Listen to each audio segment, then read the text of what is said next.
जन चेतना के सभी दर्शकों को बहुत प्रेम से नमस्कार, सादर अभिवादन।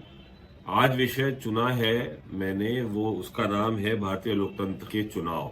यदि हम भारतीय उपमहाद्वीप को देखें तो जो हमारे बॉर्डर स्टेट्स हैं, जो आज का वर्तमान भारत है, उसमें सबसे पहले नाम लूंगा मैं पाकिस्तान का। वहाँ का जो प्रजातंत्र है वो मृत प्राय है। अभी वहाँ हाल ही में चुनाव हुए हैं। किस कदर धांधली, किस कदर जो लोगों की असंतुष्टता है वो जग जाहिर है। सारे विश्व में उनके चुनाव की प्रक्रिया है, जो इलेक्शन सिस्टम है, वो एक माखौल बन के रह गया है। उसके उलट यदि देखा जाए तो हमारा प्रजातंत्र और चुनाव का हमारा सिस्टम है, जो हमारा निकाय है, वो पिछले 75 वर्षों से अक्षुण्ण बना हुआ है। आज तक एक आध छोटी मोटी घटनाओं के अलावा कोई भी विश्व की अग्रणीय संस्था हमारे चुनाव पर कोई भी आरोप लगा नहीं पाई है। इसकी बानगी ये है कि 1977 तक 1952 में स्वतंत्र भारत के पहले चुनाव हुए थे। 1952 से 1971 तक हमेशा कांग्रेस की सरकार बनी, लेकिन जब 1977 में जनता ने आपातकालीन स्थिति थी, उसके बाद जब चुनाव घोषित हुए तो जनता ने मन बनाया और श्रीमती इंदिरा गांधी और कांग्रेस पार्टी को उतार दिया। तो मतलब यह है कि इंदिरा गांधी एक तानाशाह की तरीके से थी। तानाशाह तो कहना गलत है, लेकिन उसको अथॉरिटेरियन स्टेट बोलते हैं। वह फिर भी चुनाव में कोई धांधली नहीं कर पाई, क्योंकि स्वायत्ता प्राप्त है यहाँ चुनाव आयोग को। और चुनाव आयोग चुनाव के समय में राष्ट्रपति के अंडर में काम करता है।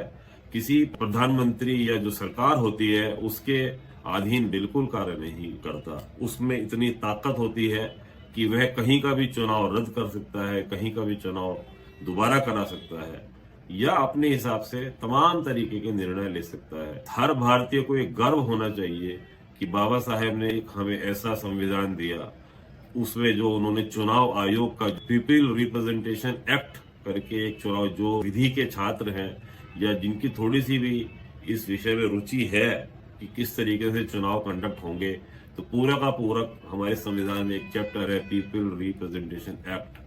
उसको आप पढ़ सकते हैं और पढ़ के आप समझ सकते हैं। थोड़ा सा कॉम्प्लेक्स तो बना, लेकिन उस चुनाव प्रक्रिया में आज तक पूरे विश्व में कोई एक उंगली उठाने वाला पैदा नहीं हुआ। अब थोड़ी सी बात मैं और देशों की करूंगा। बांग्लादेश में देखिए आप, जो हमारा बॉर्डर स्टेट है, वहां के चुनाव भी पूरे तरीके से निष्पक्ष नहीं माने जाते। एक और बॉर्डर स्टेट हमारा बर्मा म्यांमार है, वहां तो प्रजातंत्र के नाम पे कुछ है ही नहीं। बहुत वर्षों से लुका छिपी का खेल चलता है और अल्टीमेटली सेना ही सर्वमान्य शक्तिमान, वहां पे सेना के अफसर ही होते हैं। एक हमारा बॉर्डर स्टेट लंका है। लंका में भी प्रजातंत्र की बहुत अच्छी स्थिति नहीं है, हालांकि और देशों के मुकाबले बहुत अच्छी है। एक हमारा बॉर्डर स्टेट चाइना है। चाइना में तो कोई प्रजातंत्र का अभी तक किसी ने स्वाद ही नहीं चखा। 140 करोड़ की वहां की जो जनसंख्या है वो जानते ही नहीं प्रजातंत्र क्या होता है। वहां तो सिंगल पार्टी रूल है। तो चुनाव भी जो होते हैं वो सिर्फ दिखावा होता है और एक ही आदमी बार बार जीत के आता रहता है। अब फिर हम भारतवर्ष के चुनाव प्रक्रिया पे लौट के आते हैं। मुझे याद आता है अटल बिहारी वाजपेयी का एक वाक्य, जब चुनाव का समय होता है, जिस दिन वोट पड़ता है, वो कहते थे कि लोकतंत्र का महापर्व हो रहा है। महापर्व यानी कि लोकतंत्र का जो चुनाव है, चुनाव जो है वो एक डेमोक्रेसी का फेस्टिवल है। इसको इतना ज्यादा जोर शोर से मनाना चाहिए जिस तरीके से हम अपना होली, दिवाली, अभी अभी महाशिवरात्रि बीती है, इतने बड़े त्योहार मनाते हैं, या हमारे मुस्लिम भाई ईद मनाते हैं, उसके समकक्ष ही हम सब लोगों की एक मानसिकता बननी चाहिए कि ये चुनाव जब होंगे हमारे क्षेत्र में तो हम उसी हिसाब से इसको पर्व की तरीके से मनाएंगे। और ये हमारे लिए एक अटल चीज है कि हम इसको अवश्य ही जाके अपने वोट का अधिकार लेंगे, क्योंकि हमारा भारतीय लोकतंत्र बहुत मजबूत है। चुनाव आयोग के काम बहुत अच्छे हैं, चुनाव प्रक्रिया बिल्कुल निष्पक्ष है, बहुत पारदर्शी है। यदा कदा थोड़े बहुत आरोप जो हमारी इलेक्ट्रॉनिक वोटिंग मशीन है उस पर लगते रहते हैं, लेकिन वो कोई ऐसे तो जो हारता है, जो पक्ष हारता है, वो अपनी खींच कहीं ना कहीं निकालेगा तो वो कुछ भी कह दे को स्वतंत्र है, क्योंकि यहाँ अभिव्यक्ति की स्वतंत्रता है। तो आदमी कुछ भी कह देता है कि जी वोटिंग मशीन में गड़बड़ हो गई, बैलेट से वोट पड़ना चाहिए। 140 करोड़ के देश में अब कागज के बैलेट, जिसको हम बहुत पीछे छोड़ आए हैं, वो नहीं हो सकता। इलेक्ट्रॉनिक वोटिंग मशीन के सहारे ही हमें चुनाव कराने पड़ेंगे। लौट के फिर मैं चुनाव पे आता हूँ। जो पर्व वाली बात है, तो जो भारतीय जनता पार्टी के पे आऊंगा मैं, उनके प्रवक्ता शहजाद पूनावाला ने अभी कुछ दिन पहले कहा, this is a minus festival for us. और वाकई में ऐसा है। हमने अटल बिहारी वाजपेयी के मुंह से भी सुना है, ये उनका वक्तव्य मैंने खुद अपनी कानों से सुना है कि ये लोकतंत्र का महापर्व है, इसमें सबको हिस्सा लेना चाहिए।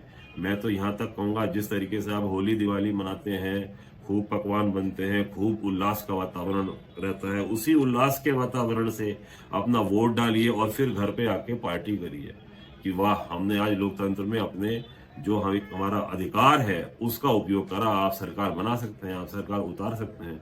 इसी वोट में इतनी ताकत है कि यदि सब मिलके चाहें तो पूरे देश का नक्शा बदल सकते हैं, और जहां हमारा गलत डिसीजन होगा वहां हम देश को गर्द में धकेलेंगे।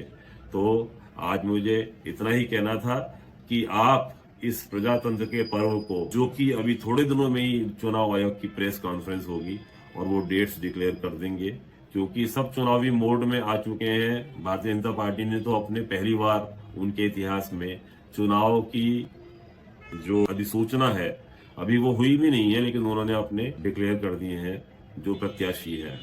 इसी तरीके से कांग्रेस ने भी राहुल गांधी को प्रत्याशी घोषित कर दिया। वो वायनाड से ही चुनाव लड़ रहे हैं, उनका स्वागत है।